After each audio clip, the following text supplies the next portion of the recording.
இல்லை. மகாதேவர் உனக்கு எச்சரிக்கை விடுத்திருந்தார். ஆனாலும் மீண்டும் அவரிடம் நீ ஓர் வரத்தை கேட்டாய். அதன் மூலம் நீ இந்த இயற்கையையே ஏமாற்ற முடிவு செய்து விட்டாய். உனது மரணத்தையே ஏமாற்ற தயாராகிவிட்டாய். நீ இயற்கையின் அடிப்படை விதியையே ஏமாற்ற முயற்சி செய்தாய். உன்னை அழிக்க இந்த இயற்கையில் நீ கேட்ட உருவம் உருவாகாது என்று நினைத்து விட்டாயா? இன்று என்னவாயிற்று பார்த்தாயா? உன்னுடைய அனைத்து கேள்விகளுக்குமான பதிலாக நான் இங்கு வந்திருக்கிறேன். உன் மரணம் உன் கண் முன்னால் நிற்கிறது அருணாசுரா.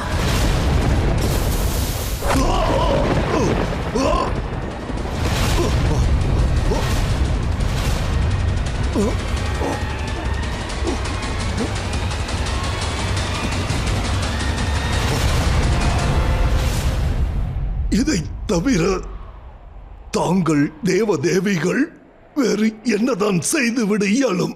பல யுகங்களாக இதைத்தானே செய்து வருகிறீர். தாங்கள் தேவதேவியர்கள் சூழ்நிலைக்கேற்ப இயற்கையின் விதிகளில் மாற்றத்தை ஏற்படுத்துகிறீர்கள்.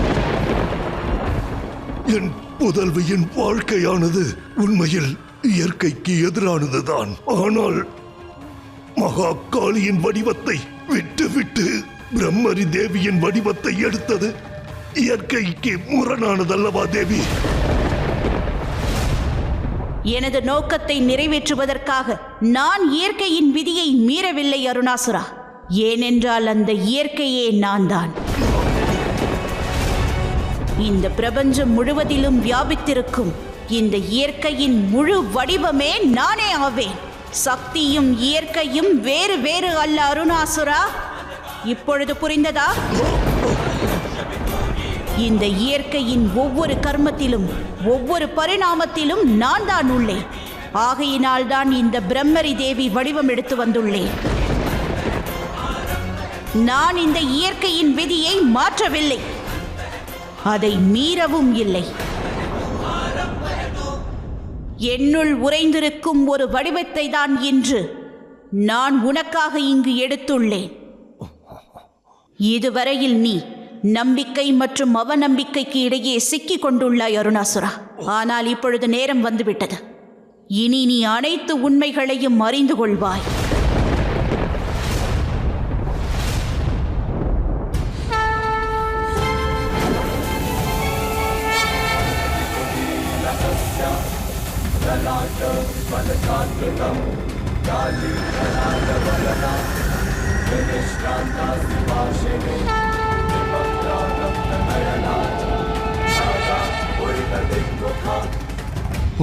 மகளே, நான் உயிருடன் இல்லை தந்தையே.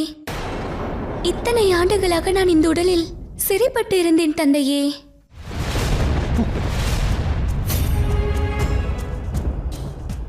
தாயே, நான் உங்களிடம் வேண்டி கேட்பது ஒன்றுதான். எனக்கு மறுஜென்மம் வேண்டாம். எனக்கு மோட்சத்தை அழியுங்கள். இந்த உறவுகளில் இருந்து முக்தி அழியுங்கள். மகளே. ஆம் தந்தையே, வருடக்கணக்கில் இந்த உண்மையை தங்களிடம் கூறுவதற்காக தான் நான் காத்துக் கொண்டிருந்தேன். இத்தனை ஆண்டுகளாக தங்களின் அன்புதான் என்னை இந்த உடலுடன் பிடித்திருந்தது. அது எனக்கு மிகுந்த துன்பத்தையே அளித்தது. அருணாசுரா, உன்னுடைய புதல்வியை இந்த சிறையிலிருந்து தயவு செய்து விடுவித்து விடு.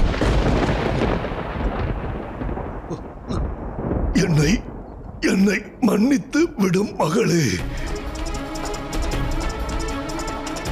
எல்லையற்ற அன்பினாலும் என்னுடைய அறியாமையினாலும் நான் உன்னை சிறைப்பிடித்திருந்தேன்.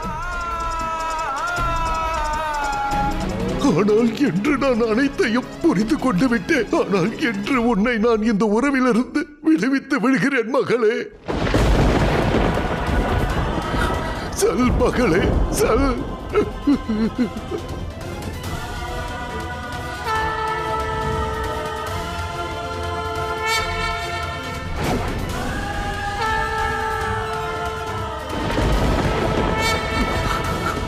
உண்மையை கூறினீர்கள் தாயே, உண்மையை கூறினீர்கள். இப்பிரபஞ்சத்தில் உள்ள அனைத்தும் தங்களின் அங்கங்கள் தான் தாயே. மேலும் என்னுடைய இந்த சுயநலத்தினால் இந்த பிரபஞ்சமே அழிந்து போக இருந்தது. இல்லை அருணாசுரா, பிரபஞ்சத்தின் அழிவு ஏற்பட்டிருக்காது.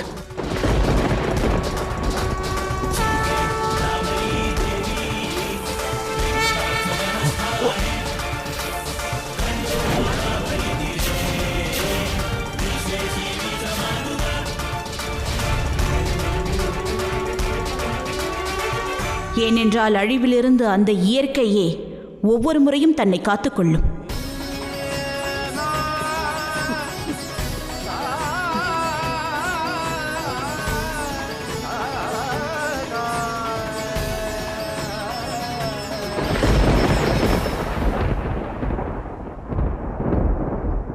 கௌரி, இன்று இந்த பிரபஞ்சத்திற்கே நீ நல்வழி காட்டியுள்ளாய்.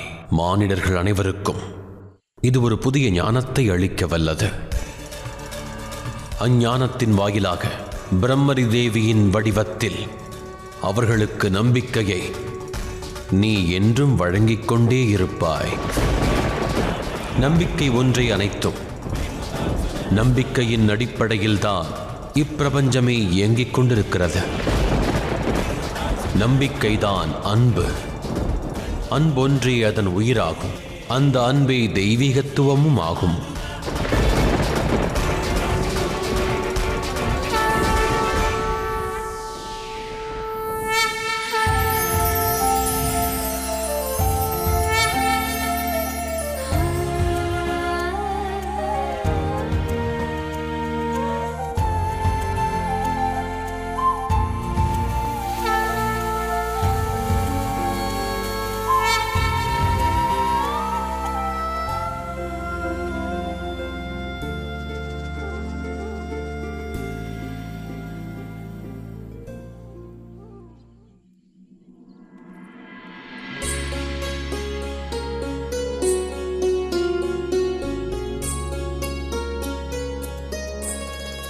அருணாசுரன் என்ற தாக்குதல் இப்பொழுது ஓய்ந்துவிட்டது. இப்பொழுது கார்த்திகேயனை தூய்மைப்படுத்தும் யாகத்தை நடத்தியாக வேண்டும்.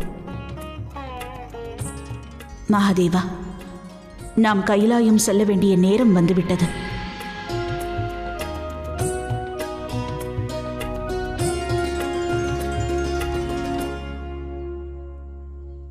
தேவேந்திரா, தாங்களும் தேவயானியும் ஏன் இந்த யாகத்தில் பங்கெடுத்துக் கொள்ளக்கூடாது? வண்ணங்களின் திருவிழாவில் தேவயானியால் யாரையும் சந்திக்க முடியவில்லை.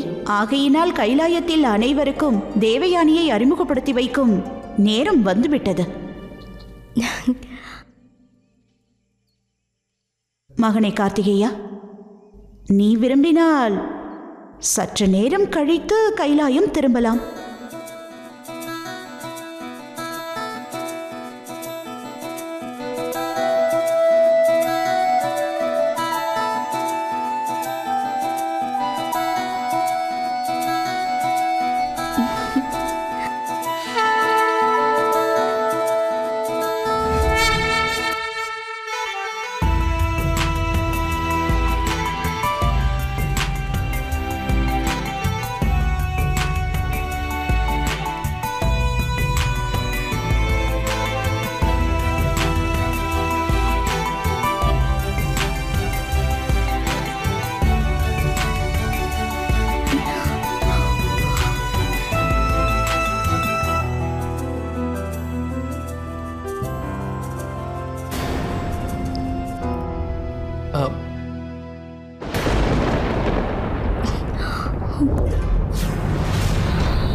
விநாயகா,